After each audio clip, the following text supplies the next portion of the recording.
Hello, everyone, and welcome back. Today, we're going to create a peaceful and atmospheric landscape on a black canvas, an old stone bridge surrounded by misty trees, soft greenery, and beautiful reflections on the water.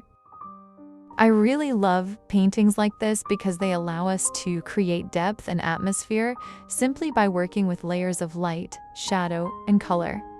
So, let's begin. I start by mixing white with a little blue and black, and I apply this mixture to the upper part of the black canvas using a small piece of sponge. Instead of brushing the paint on, I gently tap the sponge against the surface. This creates a soft, textured background that will later become the misty atmosphere behind the trees. As I move slightly lower, I make the color darker. This gradual transition will help create the feeling of distance and fog.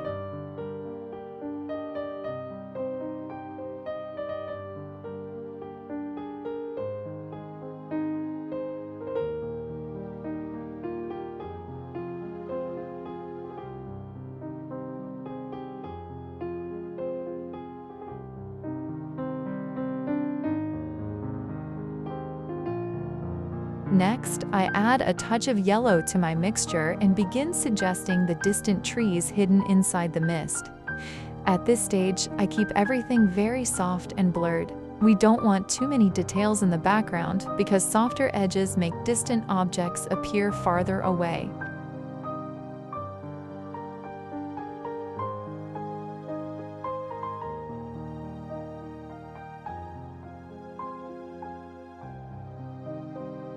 Now I switch to an acrylic brush and begin adding very subtle pine trees in the background. The size of your brush will depend on the size of your canvas, so don't worry if your brush is different from mine. The important thing is to keep these trees delicate and not too defined.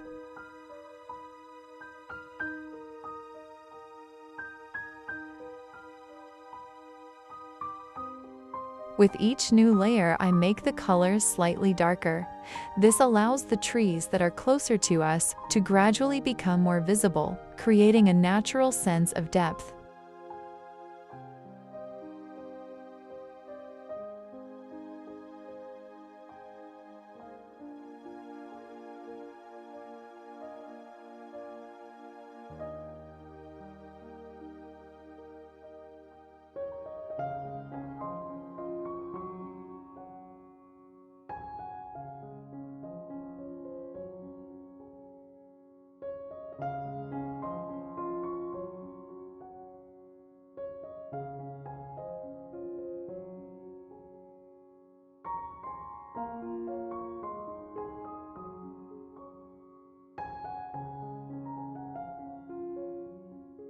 For the lighter areas, I mix white with a little yellow and blue and gently add highlights to the parts of the trees facing the light.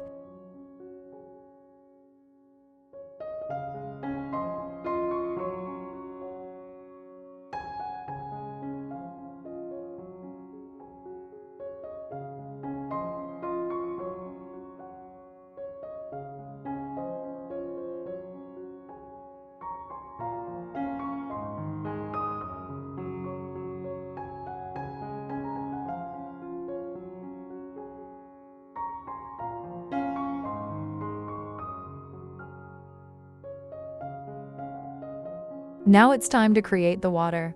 I mix red, yellow, and black to create a deep, warm brown and use it to establish the base of the water. I'm keeping the color fairly dark because later we'll build beautiful reflections and highlights on top of it.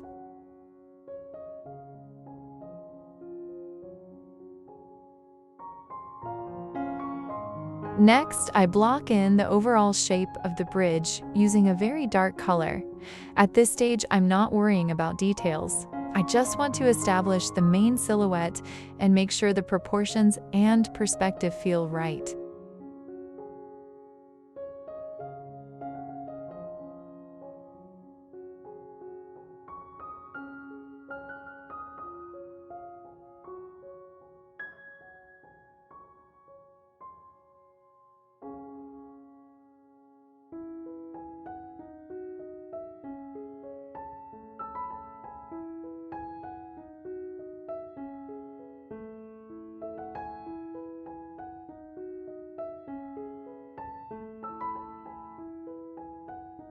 Once the basic shape is in place, I'll be able to build the bridge layer by layer.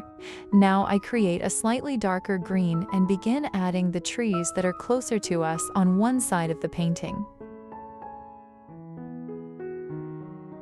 Again, I work from back to front. First, I paint a tree that is slightly farther away and add soft highlights to its foliage. Then I use a deeper green to create another tree in front of it, making its leaves and branches more defined.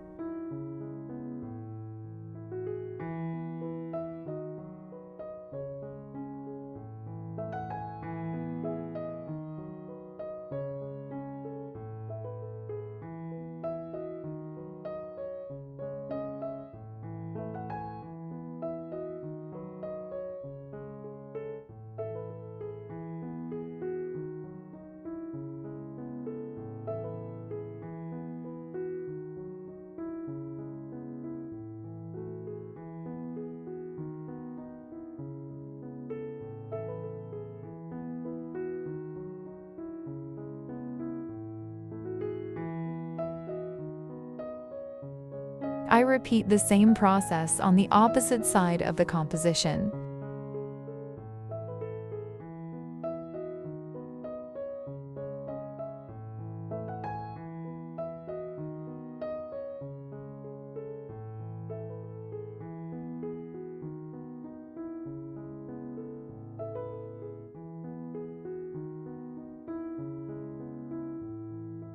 For the foreground foliage, I mix a brighter green using yellow and blue.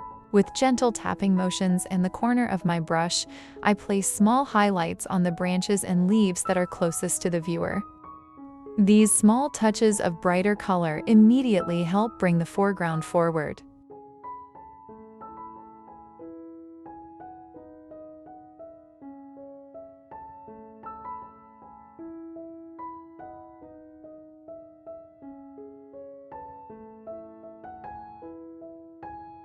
Now let's return to the bridge. This is where the painting really starts to come together.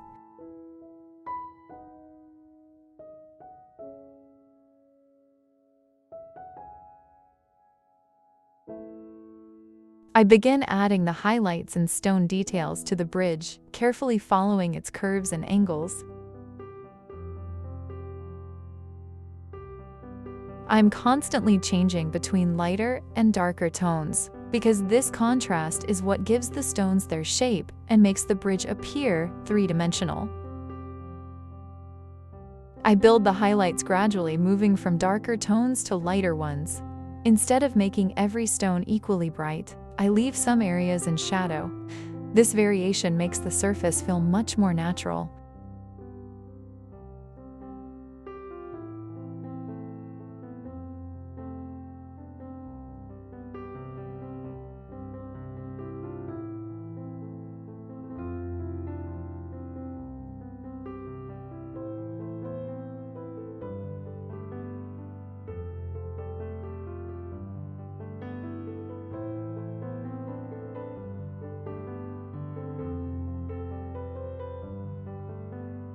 For the stones beneath the bridge and along the water, I mix a warm brown using red, yellow, and a little black.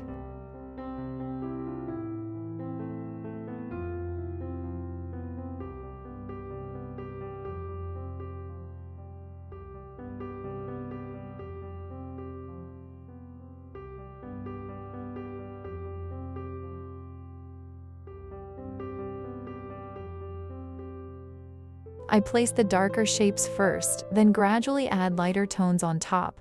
This layering helps the rocks look more dimensional without making them too sharp.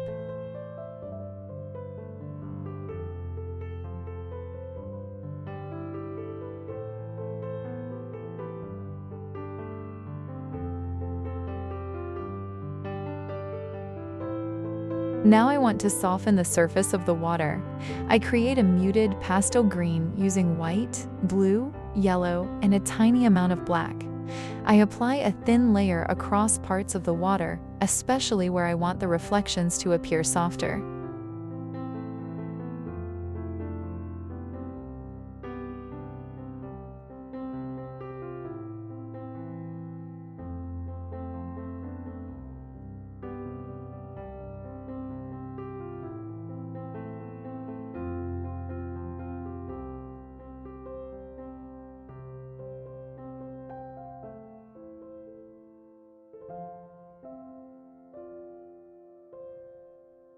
As I move toward the foreground, I gradually make the color brighter.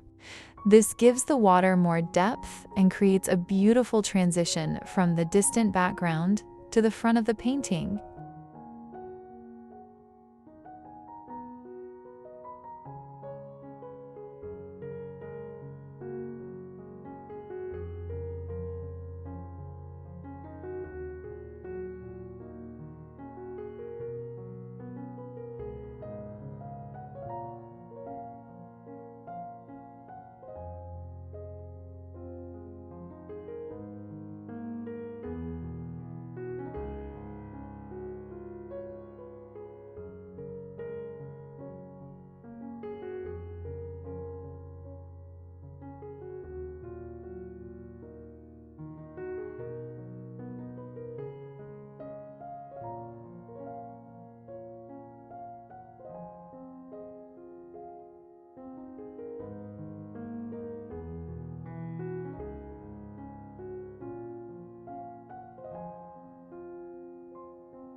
Next, I add some darker bushes along both sides of the bridge.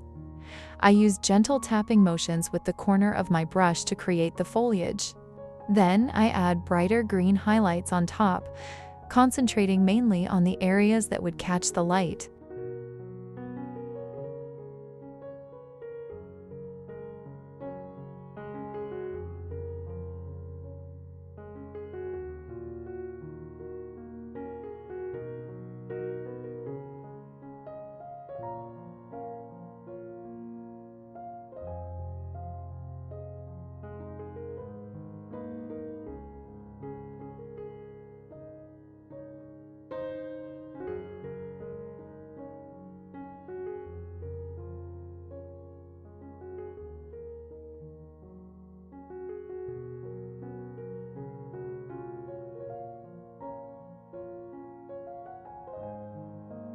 For the delicate branches of the trees, I use a liner brush with a thin, diluted dark color.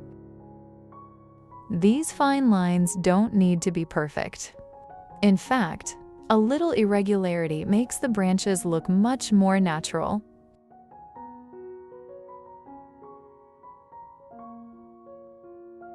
And now we're getting very close to the final stage. I go back over the bridge and strengthen a few important highlights. Add the last stone details and refine some of the darker areas underneath the arch. Finally, I add the last reflections across the water. These reflections are especially important because they connect all the elements of the painting together: the bridge, the trees, the rocks, and the light.